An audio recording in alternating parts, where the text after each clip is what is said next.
This is the peso model, and the peso model is an easy way to talk about paid, earned, shared, and owned media and how it all integrates together. And so I kind of believe that content marketing is the hub of that, even though it's one of the circles. But we can't, without content, we can't do social, we can't talk to media, journalists, and we have nothing to do from an email or a paid advertising standpoint because we don't have any content. So we have to be super, super good about our content. So we're going to spend a little bit of time about that on that today, you know, how to craft your message and all those kinds of things, but how email fits into that. So I would say that email fits into that paid media side of things, but you're integrating your social tools and your owned media as well into that. All right, so onboarding is vital for new email subscribers.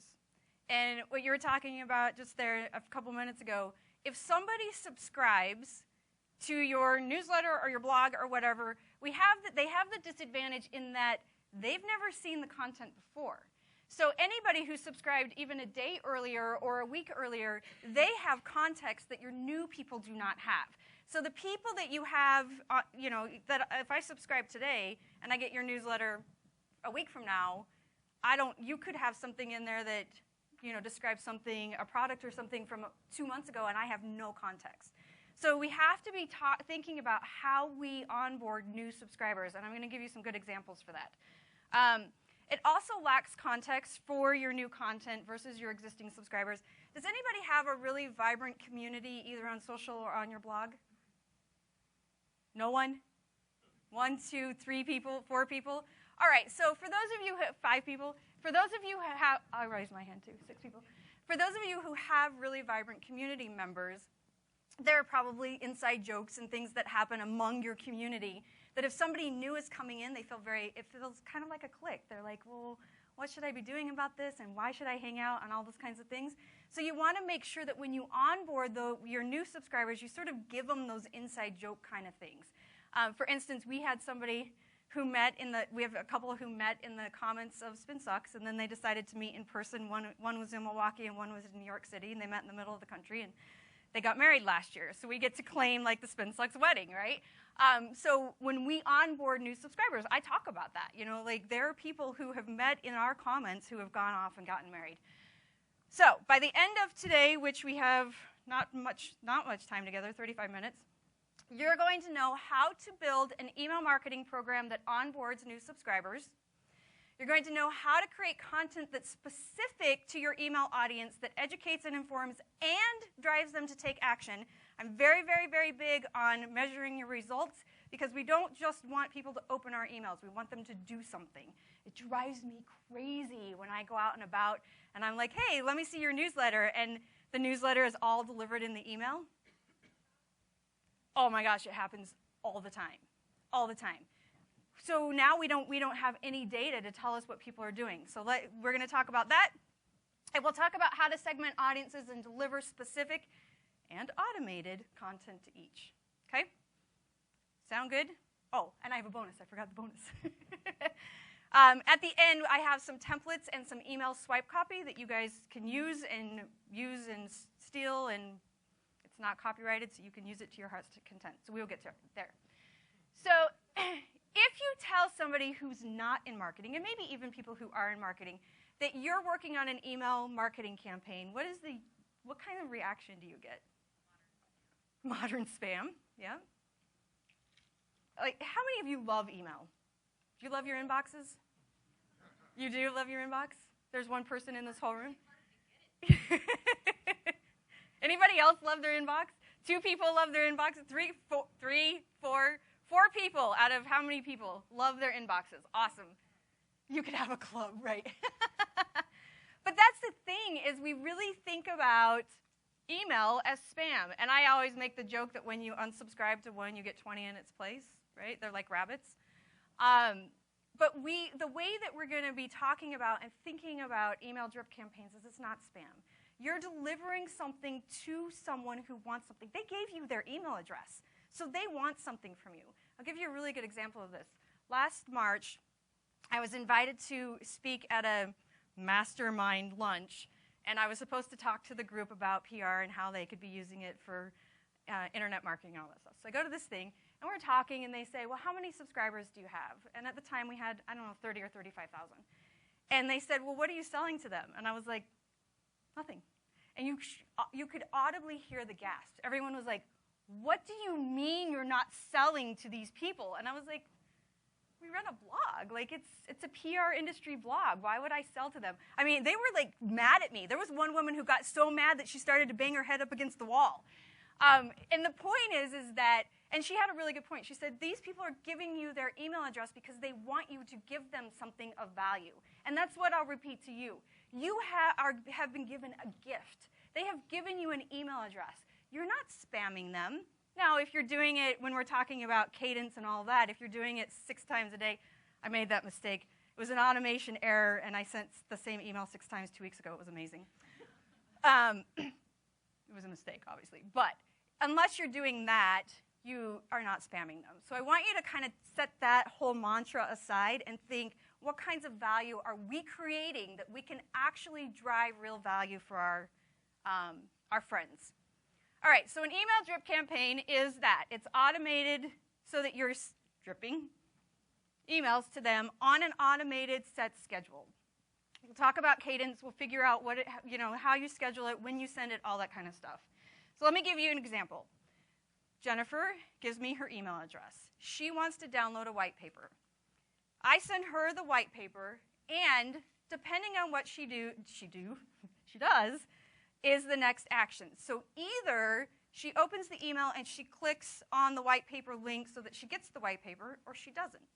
If she does, I send her a product demo, or I schedule an appointment, or whatever it happens to be. If she does not, I send her a short video in an email that keeps her engaged and continues to nurture her along the road. All right, so if she's product demo, we've pushed her into the qualified leads category. If she's still down here with the video, now we have one of 2 choices again. If she clicks on that link and watches that video, then we may send her another video so that we can get her to the product demo. If she doesn't, we stop the drip campaign and do something else. My ideal is that you stop this campaign because clearly she's too busy, or she thought she needed the content and now she doesn't, or there's some reason, right? So I would put her into a less aggressive re-engagement campaign where she might get something once a week and just slowly drip it so that you can eventually get her back re-engaged so that she goes back into your product demo campaign. So this is what one of ours looks like. I just wanted to give you a quick example.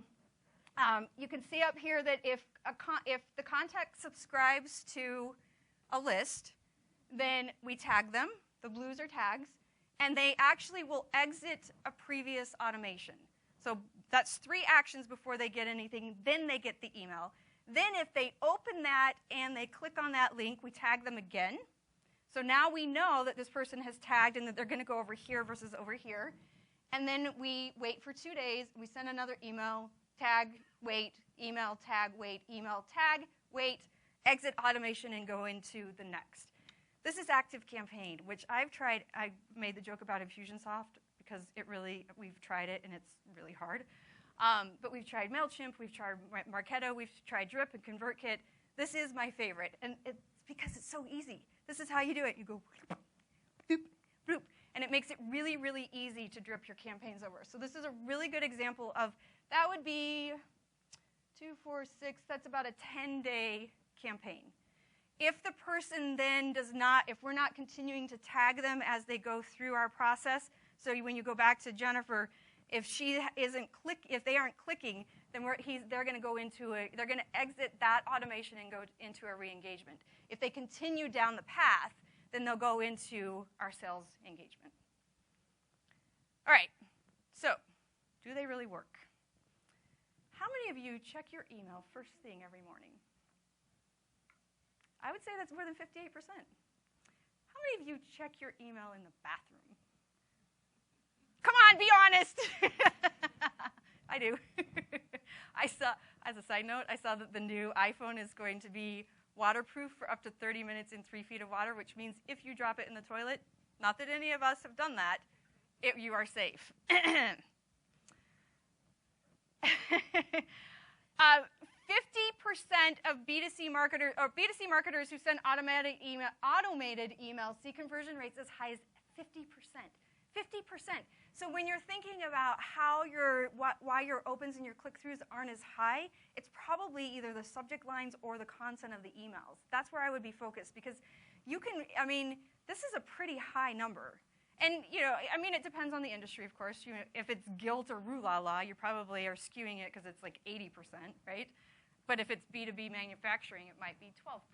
So you've got the balance there, of course, as well. 24% of Americans believe they check email too much. Since we started this presentation, how many of you have checked your email? I wish I could. It'd be amazing. We're all constantly on it. And that's the thing I think that we'll be talking about is, like I said, people give you their email address. It's a gift. 61% of consumers like to receive weekly promotional emails.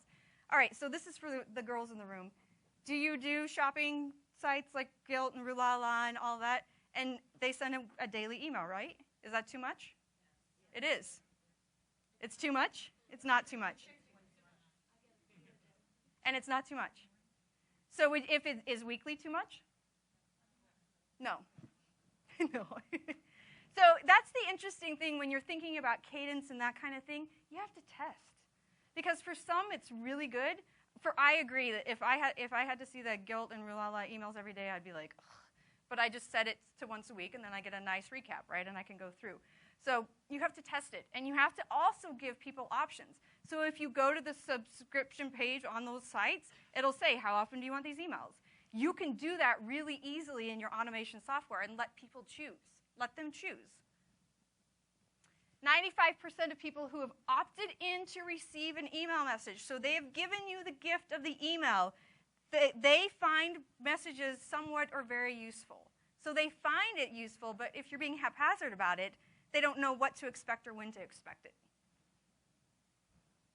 And then 78% of successful marketers cite marketing automation systems as most responsible for improving revenue.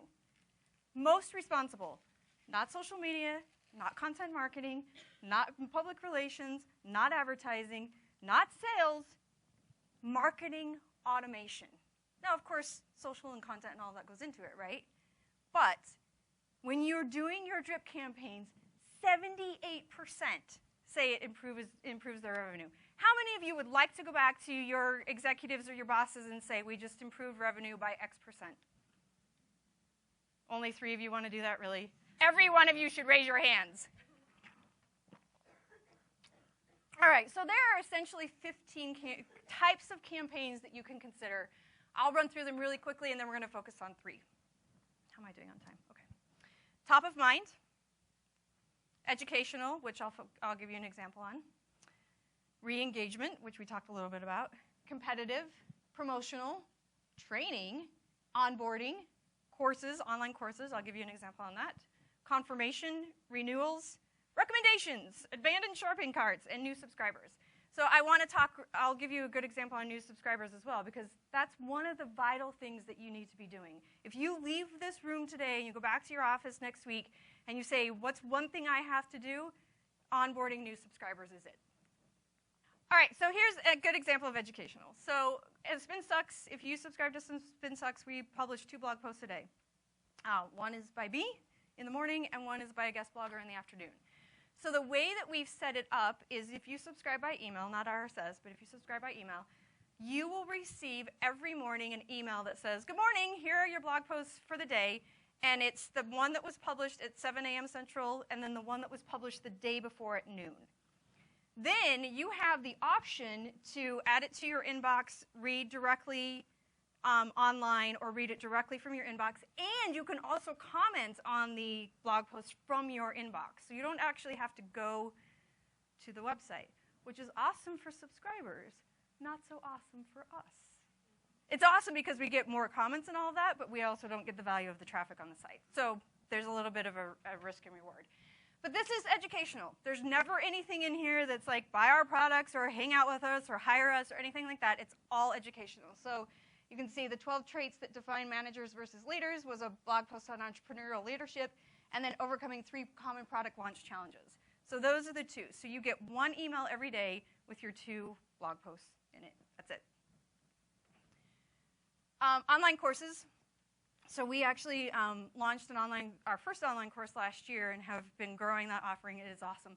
And email marketing, hands down, is the best way to promote those, hands down. So what you get is, this is just the test one, which is why it says Dear Test first name. I guess I could have put my name there, but I make it personal, but you also see that I bold and I read stuff that I need people to draw their eyes to, and I create bullet points. So from a content perspective, I'm giving them the information they need to make a really fast decision. So it's not putting a whole newsletter or a whole landing page in email. It's not giving them everything they need in email. I'm giving them tidbits so that they can go over and check out the online course. And then the new subscriber campaign. So the way that we do new subscribers is this. If you subscribe to Spin Sucks, you have 2 weeks of 1 email every day. And in that email are things like, we talk about the peso model, which we created and just announced or published in Spin Sucks the book in 2014. We talk about that a lot and how to integrate all 4 media types. So the very first email that you receive is, you need to read this blog post that explains the peso model, how it works, and why we use it, and why we think the PR industry should use it, before you can kind of get into the community. So that's the very first one. And then the subsequent ones after that are emails that are going to help people understand what it is that we're talking about so that they have the context they need. Because, I have the curse of knowledge, right? So if I write a blog post, I always write at 5 o'clock in the morning. If I write a blog post, I don't think, gosh, who's been here already and knows what I'm talking about and who hasn't? Through the new subscriber campaign, I can keep everybody up to date and on the same page really easily. So they get 1 email every day for 5 days, and then for 5 days, so it's 10 emails, and then they go into the blog. So they don't even get subscribed to the blog itself until they've had that 10 days of onboarding.